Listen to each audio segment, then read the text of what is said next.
motion in a straight line? Motion is common to everything in the universe. ये बहुत सही है कि हमें पता है कि हर चीज मूव कर रही है, हर जगह हर कोई चीज मूव कर रही है, ठीक है। We walk, run and ride a bicycle, even when we are sleeping air moves into and out of our lungs and blood flows in arteries and veins. तो जब हम सो रहे होते हैं तब भी ब्लड हमारे आर्टरीज में, वेन्स में फ्लो कर रहा होता है। इसके अलावा जो हम रेस्पिरेशन कर रहे होते हैं या ब्रीदिंग कर रहे होते हैं, उसमें लंग्स का जो मूवमेंट है उसकी वजह से एयर इन एंड आउट हो रही है, ठीक है।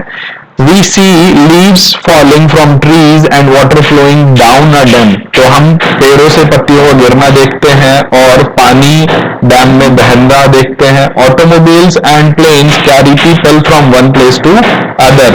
जो ऑटोमोबाइल हैं वो एक जगह से दूसरी जगह लोगों को लेकर जाते हैं। The earth rotate once every 24 hours. तो अर्थ रोटेट करती है हर 24 घंटे में एक बार, ठीक है। तो रोटेट करती है तभी तो हमें डे और नाइट वाला कॉन्सेप्ट मिला, ठीक है। इसके बाद दे रखा है revolves around the sun once in a year. एक साल में सूरज के आसपास वो चक्कर कंप्लीट कर लेती है, ठीक है। The sun itself is in motion in the Milky way.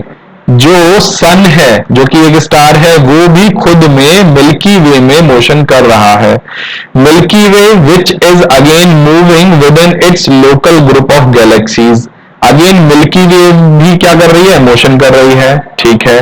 Motion is change in position of an object with time. तो ये हमारे काम की चीज है क्या कि जब हम कहते हैं कि मोशन, ये दे रखा है motion is a change in position of an object with time, ठीक है। तो मोशन को हम ऐसे ही डिफाइन करते थे। How does the position change with time? तो टाइम के साथ पोजीशन कैसे चेंज हो जाती है? In this chapter we shall learn how to describe motion. और इस चैप्टर में हम अब यही जानने वाले हैं कि हमें मोशन को कैसे डिस्क्राइब करना है या कैसे बताना है।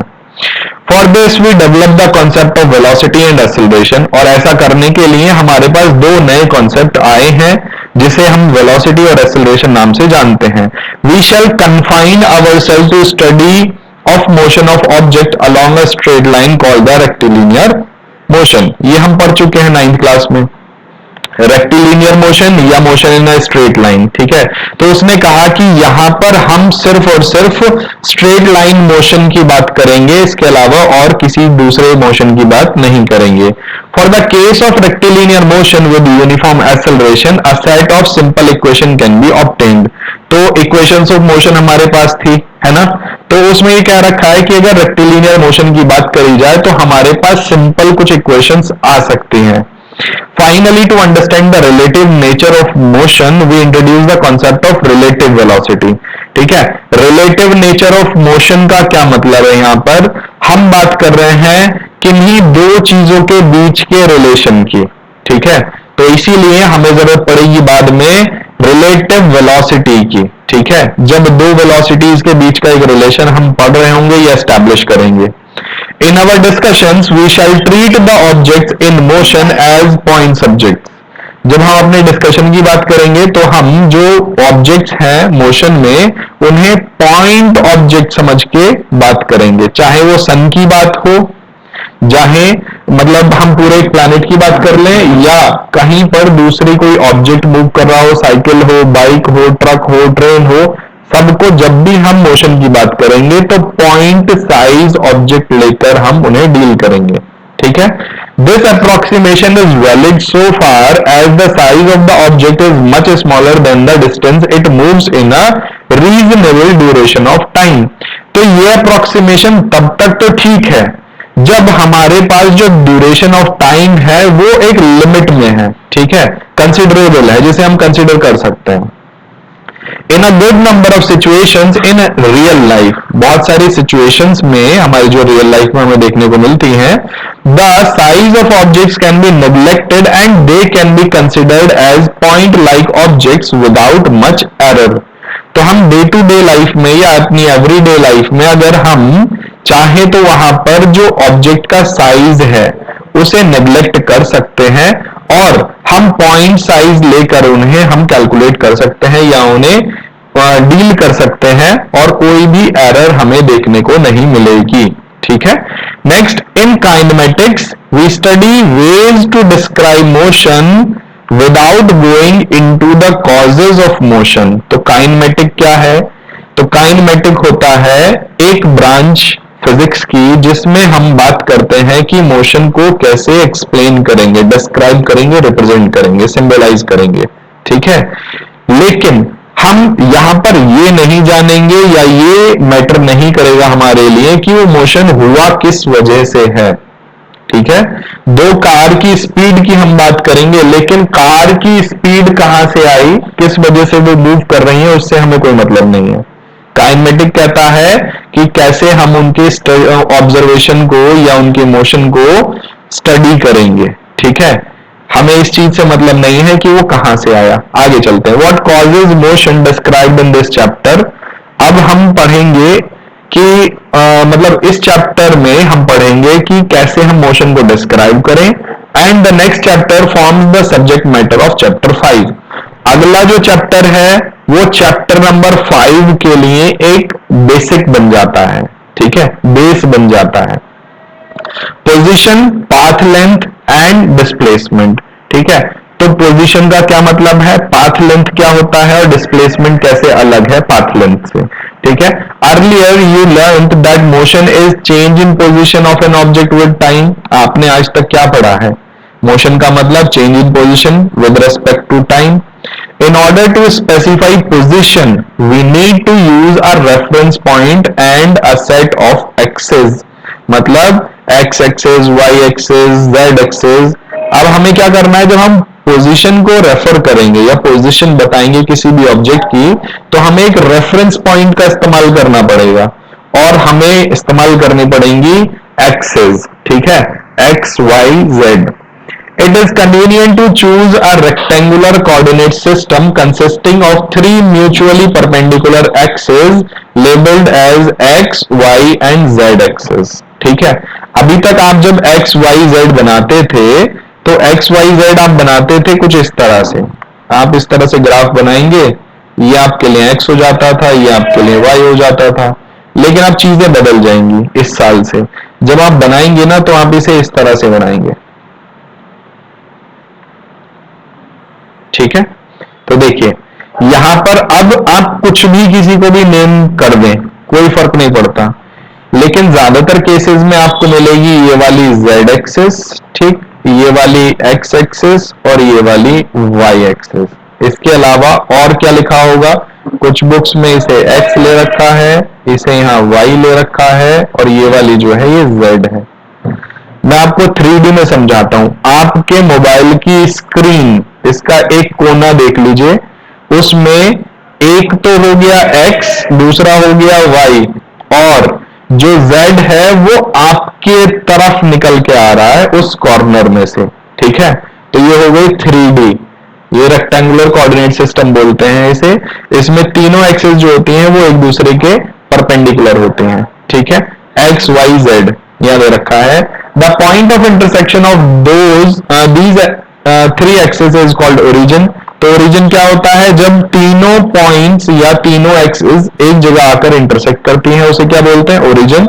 And serves as the reference point, और इसी को रेफरेंस पॉइंट की तरह लिया जाता है। The coordinate x, y and z of an object describe the position of the object with respect to this coordinate system। और इसी से, इस x, y, z से ही हम किसी भी ऑब्जेक्ट की पोजीशन बता पाते हैं। ठीक है। अब कोई पूछेगा सर ये x, y, z कैसे इस्तेमाल होते हैं, कहां इस्तेमाल होते हैं, स्पेस में हम इनका कैसे इस्तेमाल करेंगे? तो ये सिर्फ चीजें आपको समझाने के लिए थियोरेटिकली आपको यहां शुरू की गई हैं।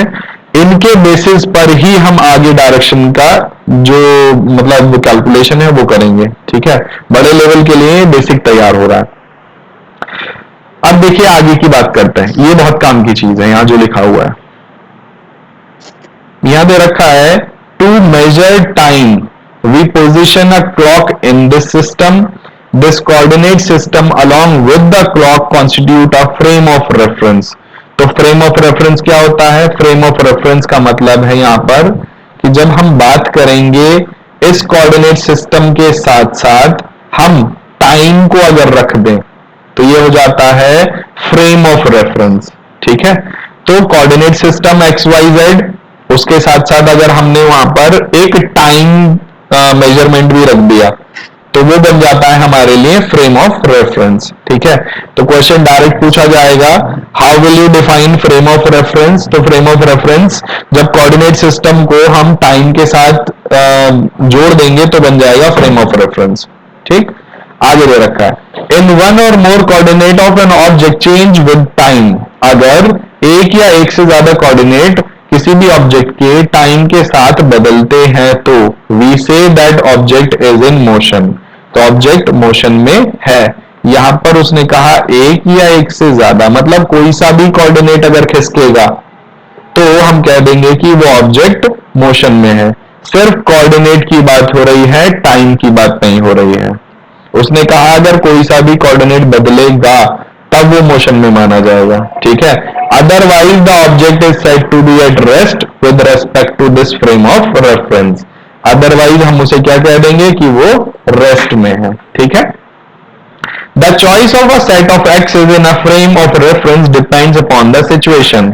तो choice of set of axes, आप कौन सी एक्सेस लेते हैं, एक एक्सेस, दो एक्सेस या तीनों एक्सेस, वो आपकी कंडीशन या सिचुएशन के ऊपर डिपेंड करता है। For example, for describing motion in one dimension, जब हम मोशन को वन डायमेंशन में रिप्रेजेंट करेंगे, we need only one axis. ठीक बात है, जब हम वन डायमेंशन की बात करेंगे, मोशन इन वन डायमेंशन जो आपको आगे पढ़ने को मिलेगा, उसमें सिर्फ एक एक्सेस की जरूरत पड़ेगी। To describe motion in two or three dimension we need a set of two or three axes. बिल्कुल सही बात है। Description of an event depend on the frame of reference chosen for the description. जब किसी भी event का description, मतलब उसे इवेंट को हम डिस्क्राइब करेंगे तो हमें रेफरेंस चूज करना पड़ेगा या फ्रेम ऑफ रेफरेंस अपने हिसाब से सेलेक्ट करना पड़ेगा। ठीक है, for example, when you say that a car is moving on a road, you are describing the car with respect to a frame of reference attached to you or to the ground। जब आपके सामने car निकलकर जा रही है और आप कहते हैं कि वो कार चल रही है, तो उसका मतलब क्या है? उसका मतलब सीधा साधा सा है कि या तो आपने ऐसा फ्रेम ऑफ रेफरेंस लिया है जो ग्राउंड के रेस्पेक्ट में था, जिसके साथ आपने रेफर किया कार को, या फिर कार को आपने खुद रेफरेंस पॉइंट लेकर आपने खुद के साथ रेफरेंस किया कि मेरे रेस्पेक्ट में कार चलती हुई नजर आ रही है। ठीक है, उसकी डिस्टेंस मुझसे बढ़ती चली जा रही है। तो ये फ्रेम ऑफ रेफरेंस आपके ऊपर डिपेंड करता है कि आप किस चीज को फ्रेम ऑफ रेफरेंस मान रहे हो या किस पॉइंट को फ्रेम ऑफ रेफरेंस मान रहे हो। ठीक है, आगे दे रखा है, but with respect to a frame of reference attached with a person sitting in a car is sitting in the car is at rest. देखिए, यहां पर हम क्लास 9th में भी आपको बता चुके हैं, फिर हमको बता दें यहां पर, जब हम कहते हैं कि रेफरेंस, फ्रेम ऑफ रेफरेंस जो है वो डिफाइन पर्सन टू पर्सन करेगा। ठीक है, तो एक कार के अंदर जो बंदा बैठा हुआ है आपके साथ, अगर आपने फ्रेम ऑफ रेफरेंस खुद को ले लिया तो वो आपको रेस्ट पे दिखाई देगा, लेकिन आपने फ्रेम ऑफ रेफरेंस खुद को लिया और बाहर कोई पेड़ दिखाई दिया आपको, उसके साथ कंपैरिजन किया तो मोशन में दिखाई देंगे। ठीक है, तो जब भी हम फ्रेम ऑफ रेफरेंस लेंगे हम कोशिश करेंगे कि फ्रेम ऑफ रेफरेंस ऐसा हो जो स्टेशनरी हो। ठीक है, हम कोशिश करेंगे, हमने कहा कि जो स्टेशनरी हो या जिसका मोशन स्लो हो। ठीक है, लेकिन बहुत सारे केसेस में मेरा ये वाला सेंटेंस बदल जाता है, जैसे यूनिवर्स, वहां पर कोई चीज स्टेशनरी है ही नहीं, कोई प्लैनेट कहीं से कहीं तक भी मूव करता रहता है, कोई स्टार कहीं से कहीं तक भी मूव करता रहता है, वहां पर कोई भी चीज स्टेशनरी नहीं है। तो वहां पर क्या करते हैं, वहां पर हमें जरूरत पड़ती है फ्रेम ऑफ रेफरेंस की। तीनों एक्सेस में हमने उसे कहीं पर भी कोई भी कोऑर्डिनेट माना, उसके साथ हमने टाइम नोट डाउन कर लिया कि भाई इतने बजे इसके कोऑर्डिनेट ये थे। अगली बार हमने कुछ टाइम बाद उसे चेक किया, अगर कोऑर्डिनेट सेम थे तब तो वो हमारे रेफरेंस में रुका हुआ है, अदरवाइज वो मोशन में है। ठीक है, आगे चलते हैं।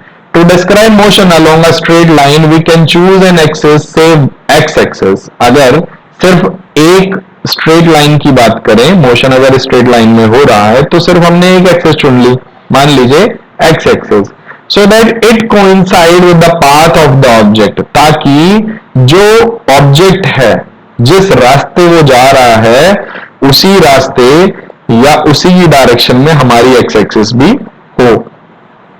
We then measure the position of the object with reference to a convenient point chosen origin से O as shown in the figure 3.1.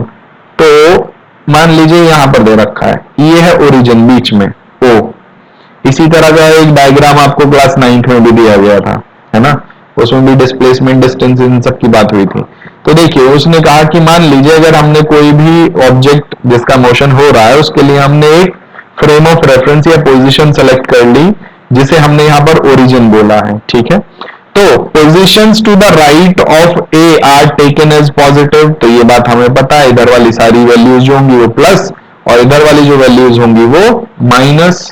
ठीक है, आगे दे रखा है, मान लीजिए पी क्यू कुछ पॉइंट्स दे रखे हैं इसमें, आर कुछ पॉइंट दे रखे हैं इसमें. ठीक है, अब पाथ लेंथ की बात करते हैं. Consider the motion of a car along a straight line, we choose the x-axis such that it coincides with the path of the car motion and origin of the axis as the point from where the car started moving. जहां से car ने चलना शुरू करा है हमने उस point को क्या मान लिया, ओ, यहां से. ठीक है, वो इधर भी जा सकते हैं, इधर भी जा सकते हैं. अब देखते हैं आगे क्या हुआ. उसने कहा the car was at x equal 0 at t equal 0. तो टाइम अभी 0 है. ठीक है, हमारे लिए टाइम रुकता नहीं है, टाइम इंडिपेंडेंट होता है, इस बात को दिमाग में हमेशा रखिएगा. यहाँ पर x 0 मतलब उसकी अभी पोजीशन जो डिस्टेंस है उसकी वो 0 है. ठीक है, let p q and r represent the position of the car at different instant of time. p q r जो है वो 3 पॉइंट है, अलग अलग टाइम पे वो कार वहां पहुंचेगी. Consider two cases of motion. In the first case, the car moves from O to P. पहले केस में क्या हुआ, O से P तक गई कार, O से P मतलब कितने किलोमीटर, 360 किलोमीटर. ठीक है, याद रखा plus 360 metre. This distance is called the path length travelled by the car. इस डिस्टेंस को हम क्या बोलेंगे, पाथ लेंथ बोलेंगे. In the second case, the car moves from O to P and then moves from P to Q. Second case में क्या हुआ, second case में पहले तो कार O से P तक गई और फिर P से Q वापस आ गई. ठीक है, तो अब देखिए O से P तक डिस्टेंस हो गई 360 और 240 से 360 के बीच में कितना हो गया, 120 और हो गया. तो 0 से पहले तो 360 गई डायरेक्ट कार, है ना, फिर यहां से वापस वो क्यों चली गई, है ना, क्यों चली गई वो पता नहीं लेकिन क्यू पॉइंट पर चली गई. सही है, आगे चलता है. तो यहां क्या दे रखा है, 360 प्लस 120 कितना हो गया, 480 metre. Path length is a scalar quantity, a quantity that has magnitude only and no direction. ठीक है, पाथ लेंथ क्या है, एक स्केलर क्वांटिटी है, इसमें सिर्फ मैग्नीट्यूड होता है, इसमें कोई भी डायरेक्शन नहीं होती है. बाकी इन क्वांटिटीज के बारे में आप चैप्टर नंबर 4 में पढ़ने वाले हैं. ठीक है, अब डिस्प्लेसमेंट की बात करते हैं. जो पाथ लेंथ है उसे हम डिस्टेंस भी मानते थे, है ना, क्लास 9 तक. आगे देखते हैं डिस्प्लेसमेंट क्या होता है. It is useful to define another quantity displacement as the change in position. Let x1 x2 दो पोजिशन है, be the position of an object at time t1 and t2. ठीक है, दो पोजीशन है, कौन कौन सी, x1 और x2. दो टाइम है हमारे पास, दो टाइम इंस्टेंस हैं, t1 t2. Then its displacement denoted by delta x. तो डिस्प्लेसमेंट कैसे शो किया जा सकता है, डेल का मतलब होता है यहाँ पर डेल्टा या डेल जो दे रखा है इसका मतलब होता है चेंज. तो चेंज इन x की बात कर रहे हैं. ठीक है, और ये टाइम जो दे रखा है वो दे रखा है डेल्टा t मतलब चेंज इन टाइम. तो जो चेंज इन x है या डिस्प्लेसमेंट में जो चेंज हुआ है पोजीशन में, तो वो लिख सकते हैं x2 माइनस x1. दूसरा यहां लिख सकते हैं टाइम में जो चेंज हुआ है वो t2 माइनस t1 लिख सकते हैं. ठीक है, आगे दे रखा है we use the Greek letter delta to denote a change in quantity. Quantity में जो चेंज होता है उसे हम डेल्टा से रिप्रेजेंट करते हैं. अगर x2 माइनस x1 करेंगे और x2 बड़ा है x1 से तो डेल्टा x जो है वो पॉजिटिव आएगा, लेकिन अगर x2 छोटा है x1 से तो डेल्टा x जो है वो नेगेटिव आएगा। तो ये सिंपल सी बात है भाई, ये रहा हमारा फॉर्मूला। इसमें अगर x2 बड़ा होगा तो वैल्यू प्लस आएगी और x2 अगर छोटा होगा तो वैल्यू माइनस आएगी। ठीक है, आगे दे रखा है displacement has both magnitude and direction. ये हमें बहुत अच्छे से पता है, ये वेक्टर क्वांटिटी होता है ना, इसमें मैग्नीट्यूड भी है और डायरेक्शन भी है। आगे दे रखा है such quantities are represented by vector. इन क्वांटिटीज को हम वेक्टर से रिप्रेजेंट करते हैं। You will read about vector in the next chapter. आप वेक्टर के बारे में नेक्स्ट चैप्टर में पढ़ेंगे। Presently we are dealing with motion along a straight line. अभी हम motion in a straight line पढ़ रहे हैं, जिसे हम रेक्टिलिनियर मोशन भी बोलते हैं। In one dimensional motion there are only two direction. One dimensional motion में सिर्फ दो डायरेक्शन होती हैं। ठीक है, वन डायमेंशनल की बात कर रहा है यहां पर, या तो बैकवर्ड हो सकता है या फॉरवर्ड हो सकता है। मतलब वन डायमेंशन का मतलब एक एक्सेस पे। ठीक है, या तो बैकवर्ड मोशन हो सकता है या फॉरवर्ड मोशन हो सकता है, अपवर्ड हो सकता है या डाउनवर्ड हो सकता है। In which an object can move and these two direction can be easily specified by plus और माइनस साइन।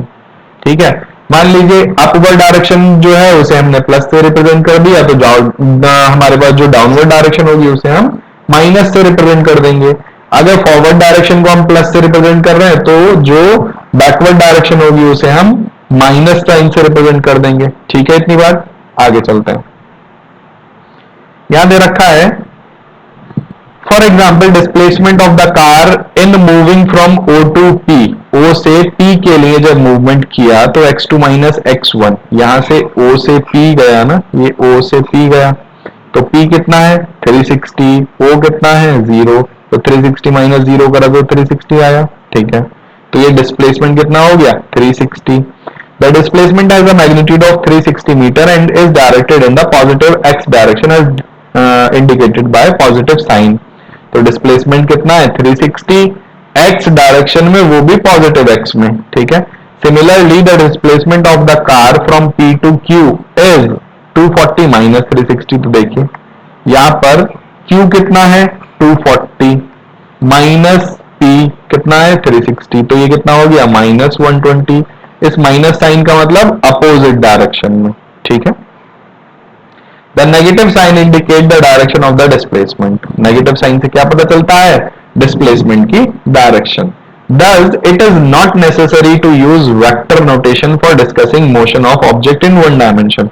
तो अब इस बात से कोई फर्क नहीं पड़ता कि आप यहां पर वेक्टर नोटेशन की जरूरत पड़े आपको। ठीक, क्योंकि हम सिर्फ एक डायमेंशन की बात कर रहे हैं, तो एक डायमेंशन में वेक्टर की जरूरत नहीं पड़ेगी। ठीक है, the magnitude of displacement may or may not be equal to the path length traversed by an object.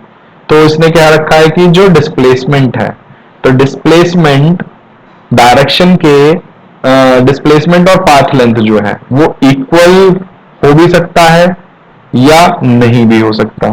ठीक है, ज्यादातर केसेस में देखने को मिला है कि डिस्प्लेसमेंट उससे डिस्टेंस से छोटा होता है या बराबर होता है। ठीक, बड़ा नहीं हो सकता किसी भी केस में डिस्प्लेसमेंट।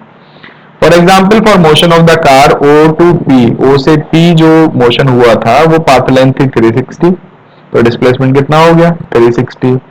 पाथ लेंथ भी 360 और डिस्प्लेसमेंट भी 360। In this case the magnitude of displacement 360 is equal to the path length 360। ठीक है, डिस्प्लेसमेंट और पाथ लेंथ दोनों इक्वल हो गए। But consider the motion of the car from O to P। लेकिन हम एक कार के मोशन की बात करें O से P and back to Q, in this case the path length कितना हो जाता है 360 प्लस 120, कितना हो गया total 480। However the displacement 240 minus 0 is 240। अब देखिए डायग्राम से समझते हैं, ये रहा यहां पर भाई एक गाड़ी 0 से पहले 360 चली जाती है, फिर वो P से वापस Q आ जाती है, तो 120 और ऐड कर दिया, तो टोटल डिस्टेंस या टोटल पाथ लेंथ कितनी हो गई 480। लेकिन अब क्या हुआ, O से वो पहले तो गए P और फिर P से आ गए Q, तो शॉर्टेस्ट डिस्टेंस जो होगी वो तो ये होगी ना, है ना। शॉर्टेस्ट डिस्टेंस तो ये हो गई, तो ये कितनी है 240। तो इस केस में क्या देखने को मिला, इस केस में हमें पता चला कि जो पाथ लेंथ है और डिस्प्लेसमेंट है वो दोनों अलग अलग हैं, और इस केस में जो डिस्प्लेसमेंट है वो छोटा है, ठीक है। Thus, the magnitude of displacement 240 is not equal to the path length 480, ठीक है। तो 480 पाथ लेंथ है, डिस्प्लेसमेंट 240 है। आगे दे रखा है the magnitude of the displacement for a course of motion में बी जीरो, डिस्प्लेसमेंट जीरो भी हो सकता है, but the corresponding path length is not zero, लेकिन उससे जुड़ी हुई पाथ लेंथ जो है, जो डिस्टेंस है, वो जीरो नहीं होगी, ठीक है। तो यहां पर क्या बता दिया उसने, यहां पर बता दिया डिस्प्लेसमेंट जीरो हो सकता है लेकिन डिस्टेंस जीरो नहीं होगी उस केस में, ठीक है। Next, for example, if the car starts from O, goes to P and then return to O, जैसे O से P गई एक कार और P से जीरो मतलब वापस O आ गई, तो उस केस में डिस्प्लेसमेंट तो जीरो हो गया, है ना। इनिशियल पोजीशन और फाइनल पोजीशन दोनों सेम है, तो डिस्प्लेसमेंट तो जीरो हो गया, लेकिन पाथ लेंथ उसमें कुछ हो जाएगी, कितनी 360 प्लस 360 कितना हो गया 720, मैं दे रखा है 360 प्लस 360 इक्वल 720। तो यहां से हमें क्या पता चला, motion of an object can be represented by a position time graph as you have already learned about it. Position time graph से भी हम मोशन को रिप्रेजेंट करते थे। Such graph is a powerful tool to represent and analyze different aspect of the motion of an object. तो इस तरह के जो ग्राफ या ग्राफिकल नोटेशन है वो बड़ा इंपॉर्टेंट है, बहुत ज्यादा कारगर है जब हम मोशन को पढ़ते हैं। तो for motion along a straight line से x axis only x coordinate varies with time we have a x t graph, ये है x t graph, x t graph. यहां पर एक सिर्फ एक साइड डायरेक्शन दे रखी है, मतलब एक एक्स एक्सिस है, दूसरा टाइम एक्सिस है, ठीक है। तो इस तरह का ग्राफ हो सकता है हमारा, एक्स टी ग्राफ बोलते हैं इसे। Let us first consider the simple case in which an object is stationary, a car standing still at x equal 40 metre. एक कार जो है वो घर से गई 40 किलोमीटर दूर जाके वो बंद हो गई, ठीक। तो टाइम बढ़ता चला जा रहा है लेकिन उसकी डिस्टेंस कितनी है 40 ही है। तो जब भी पैरेलल लाइन मिलेगी टी वाली एक्सिस के, तो हमेशा वो जो ऑब्जेक्ट है वो रेस्ट में होगा, ठीक है। The position time graph is a straight line parallel to time axis as shown in the figure 3.2a. If an object moving along a straight line covers equal distances in equal interval of time, it is said to be in uniform motion along a straight line. अगर कुछ इस तरह का आपको graph मिलेगा straight line, तो वो हमेशा क्या होता है यूनिफॉर्म मोशन है। ये तो क्लास 9th में पढ़ रखा है ना। अगर कुछ भी और दूसरा कर्व मिलेगा तो वो नॉन यूनिफॉर्म हो जाएगा, ठीक है, दे रखा है ये रहा नॉन यूनिफॉर्म मोशन। आगे चलते हैं। Now let us consider the motion of a car that starts from rest at time t equal 0. यहां पर ये जो केस बता रखा है ये वाला बता रखा है कि यहां पर 0 पे कार स्टार्ट होती है, धीरे धीरे 2 सेकंड 4 सेकंड ये आगे बढ़ना शुरू करती है, मैक्सिमम पॉइंट पर पहुंचती है 300 के आसपास। उसके बाद वो या तो फ्लैट हो जाएगा कर्व, मतलब इतनी ही डिस्टेंस पे जाके वो रुक जाएगी, है ना, या फिर क्या होगा, फिर वो कम होना शुरू हो जाएगा, ग्राफ कम होना शुरू हो जाएगा। अगर ये ग्राफ ऐसे ही होना शुरू हो जाए, यहां से ऐसे अगर ये नीचे जाना शुरू हो जाए, इसका मतलब क्या है, इसका मतलब ये है कि जो ऑब्जेक्ट है वो अब घर की तरफ या ओरिजिनल पोजीशन की तरफ वापस आने लगा है। क्यों, धीरे धीरे डिस्टेंस कम हो रही है ना, ठीक है। और बाकी तो ये डिपेंड करता है कि ये डिस्प्लेसमेंट है या डिस्टेंस है, ठीक है। चलिए अब हमारे पास कॉन्सेप्ट आने वाला है एवरेज वेलोसिटी और एवरेज स्पीड वाला, ठीक। तो इसमें देख लेते हैं। When an object is in motion its position changes with time. जब एक ऑब्जेक्ट मोशन में होता है तो इसकी पोजीशन टाइम के साथ चेंज होती है। But how fast is the position changing with time and in what direction. लेकिन फर्क किस चीज से पड़ता है कि पोजीशन कितनी जल्दी चेंज हो रही है टाइम के रेस्पेक्ट में और किस डायरेक्शन में। To describe this, we define the quantity average velocity. इसी चीज को डिफाइन करने के लिए हमने एक नई क्वांटिटी जिसका नाम है एवरेज वेलोसिटी उसे लेकर आए हैं। एवरेज वेलोसिटी होता क्या है, यहां दे रखा है, average velocity is defined as the time, या पूरा यहां तक ले लीजिए, position of the time respectively. Average velocity is defined as the change in position or displacement, that is delta x divided by the time interval delta t in which displacement occur। तो यहाँ पर average का sine bar से आता है, तो v बार लगा हुआ है, इसका मतलब एवरेज वेलोसिटी की बात हो रही है, x2 minus x1 upon t2 minus t1 या delta x upon delta t। तो यहाँ x2 और x1 जो है वो पोजीशन है, t2 और t1 जो है वो टाइम है, ठीक है। Here the bar over the symbol of velocity is a standard notation used to indicate an average quantity। Average quantity को represent करने के लिए हम बार का इस्तेमाल करते हैं। The SI unit for velocity is meter per second या meter second inverse, although kilometer hour inverse is used in many everyday application। हमारे पास जो SI यूनिट है वो तो मीटर पर सेकंड है, लेकिन जो हम डे टू डे लाइफ में जो यूनिट यूज करते हैं वो है किलोमीटर पर आवर, है ना, ठीक है। आगे दे रखा है like displacement average velocity is also a vector quantity. तो भाई वेलोसिटी है, एवरेज वेलोसिटी है, क्योंकि डिस्प्लेसमेंट आ रहा है तो इसकी वजह से ये भी क्या हो जाती है, वेक्टर क्वांटिटी हो जाती है। But explained earlier, for motion in a straight line the directional aspect of the vector can be taken care by plus और माइनस। लेकिन जब सिंगल डायरेक्शन में स्ट्रेट लाइन में मोशन हो रहा है तो वेक्टर की या जो डायरेक्शन की बात है तो उसकी जगह हम प्लस और माइनस इस्तेमाल कर सकते हैं। We do not have to use the vector notation for velocity in this chapter. तो इस चैप्टर में हमें वेलोसिटी के लिए वेक्टर क्वांटिटी यूज करने की जरूरत नहीं है। ये कुछ ग्राफ दे रखा है, ये टाइम है, यहाँ पर डिस्टेंस बढ़ती जा रही है, ये यहाँ पर कर्व इस तरह से ऊपर की तरफ इंक्लाइन होता जा रहा है, ठीक है। तो अब देखिए यहाँ पर कोई दो पोजीशन ले लिया, एक P1 ले लिया, एक P2 ले लिया। तो P1 कोई पोजीशन है 5 सेकंड पे जहां डिस्टेंस थी 50 मतलब 10, और एक पोजीशन और ले ली P2 जहां पर टाइम था 7 सेकंड और जो डिस्टेंस थी वो थी 27.4। हमें क्या निकालना है, एवरेज क्वांटिटी या एवरेज वेलोसिटी निकालनी है, ठीक है। तो देखिए x2 माइनस x1 किया, t2 माइनस t1 किया, 27.4 माइनस 10 अपॉन 7 माइनस 5 सॉल्व किया तो 8.7 मीटर पर सेकंड हमें मिल गया, ठीक है।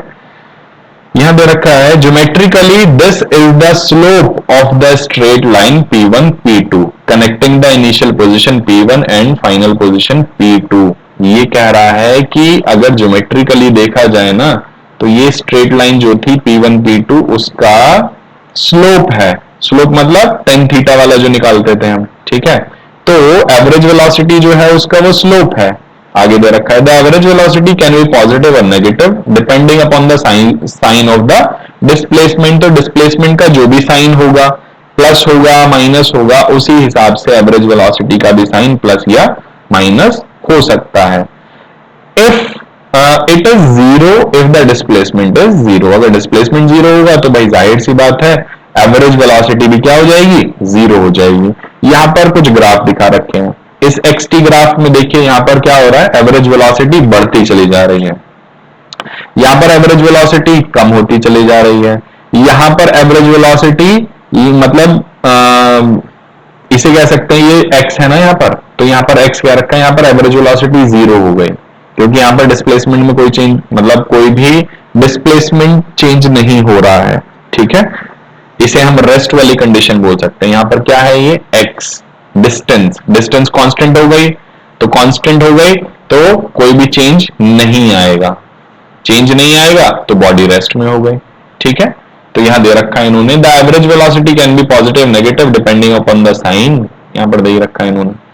पहला वाला जो है मूविंग विद पॉजिटिव वेलोसिटी, दूसरा मूविंग विद नेगेटिव वेलोसिटी और तीसरा एट रेस्ट, ठीक है। ये तीनों ग्राफ दे रखे हैं यहां पर। इसके बाद हमारे पास आता है एवरेज स्पीड वाला concept.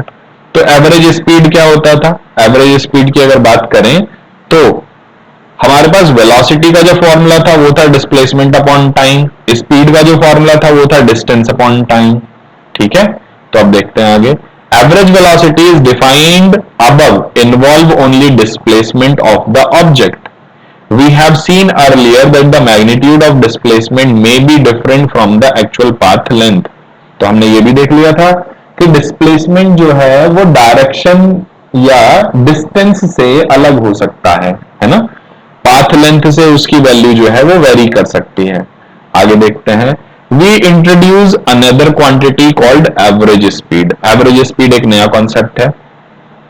Average speed is defined as the total path length traveled divided by total time interval during which motion has taken place. तो total path length मतलब total distance upon total time interval मतलब total time। ठीक है, तो यहां दे रखा है average speed has obviously the same unit meter second inverse as that of the velocity। जैसे velocity की SI यूनिट थी, सेम SI यूनिट इसकी भी है।